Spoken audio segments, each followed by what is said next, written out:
Aku menyimpulkan bukan kebijaksanaan yang memungkinkan penyair untuk menulis puisi mereka, tetapi semacam naluri atau inspirasi, seperti yang kamu temukan pada peramal dan nabi yang menyampaikan semua pesan mereka tanpa mengetahui sedikit pun artinya. Seseorang seharusnya tidak membalas dendam, atau menganiaya siapapun, tidak peduli bagaimana seseorang diperlakukan dengan buruk olehnya. Jam keberangkatan telah tiba dan kita menempuh jalan masing-masing. Aku mati, dan kamu hidup. Mana yang lebih baik, hanya Tuhan yang tahu.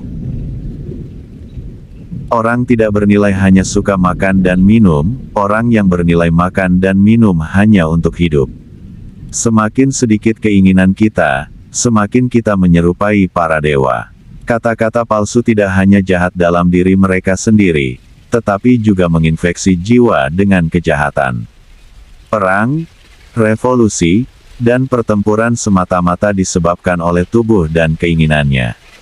Semua perang dilakukan untuk mendapatkan kekayaan, dan alasan mengapa kita harus mendapatkan kekayaan adalah tubuh, karena kita adalah budak yang melayaninya. Kehidupan hanya mengandung dua tragedi. Pertama, tidak mendapatkan keinginan hatimu. Yang kedua adalah mendapatkannya. Cara terdekat untuk mencapai kejayaan adalah berusaha menjadi apa yang kamu inginkan.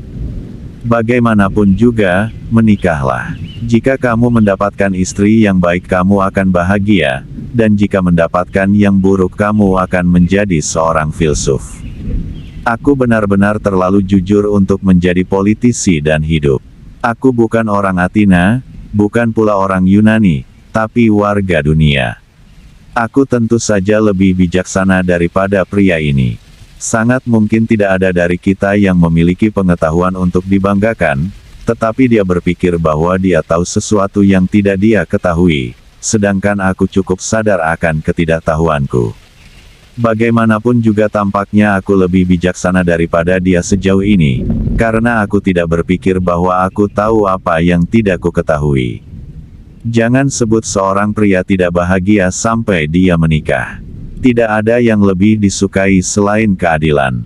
Aku berdoa, ya Tuhan, agar aku cantik di dalam.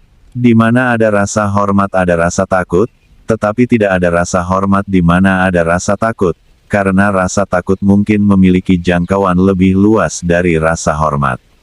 Orang biasa tampaknya tidak menyadari bahwa mereka yang benar-benar mempersiapkan diri dengan cara yang benar menuju filsafat secara langsung dan atas kemauan mereka sendiri mempersiapkan diri mereka untuk mati.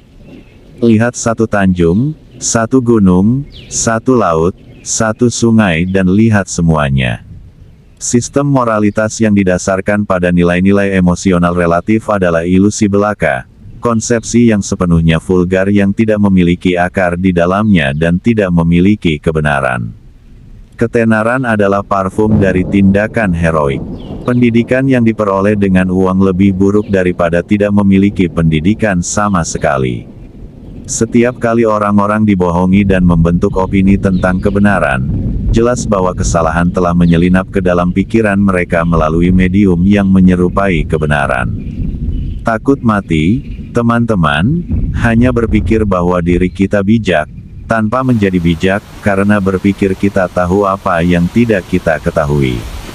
Kematian mungkin merupakan kebaikan terbesar yang dapat terjadi, tetapi kita takut seolah-olah tahu betul bahwa itu adalah kengerian terbesar. Dan apakah ini bukan cara berpikir bahwa seolah kita tahu apa yang tidak kita ketahui? Komik dan tragedi bersebelahan amat dekat, seperti cahaya dan bayangan. Beri aku keindahan di jiwa batin, semoga lahiriah dan batiniah bersatu. Orang kaya terpenuhi dengan yang sedikit, karena keterpenuhan adalah kekayaan alam. Kecantikan adalah tirani yang berumur pendek. Satu-satunya kebijaksanaan sejati adalah mengetahui kamu tidak tahu apa-apa. Hanya ada satu kebaikan, pengetahuan, dan satu kejahatan, ketidaktahuan. Kadang-kadang kau memasang tembok bukan untuk mengusir orang, tetapi untuk melihat siapa yang cukup peduli untuk menghancurkannya. Saat memiliki keinginan paling sedikit, aku paling dekat dengan para dewa. Anak-anak sekarang suka kemewahan. Mereka memiliki perilaku buruk, membangkang terhadap otoritas, mereka menunjukkan rasa tidak hormat pada orang tua dan suka mengobrol di tempat belajar. Semua perang dilakukan untuk mendapatkan kekayaan. Jadilah tipe orang yang kamu ingin orang lain pikirkan tentang dirimu. Berkat terbesar yang diberikan kepada umat manusia datang melalui kegilaan, yang merupakan karunia ilahi.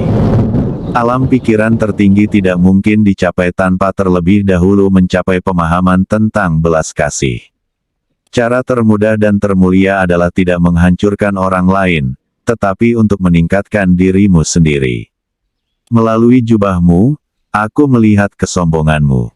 Krito, aku berutang pada Asklepius, apakah kamu ingat untuk membayar hutang? Untuk menemukan dirimu sendiri, berpikirlah tentang dirimu. Hanya yang sangat bodoh atau yang sangat cerdas yang bisa menolak perubahan. Orang-orang menuntut kebebasan berbicara untuk menuju kebebasan berpikir yang mereka hindari. Dari hasrat terdalam, seringkali muncul kebencian paling mematikan. Lebih baik mengubah opini daripada bertahan di opini yang salah.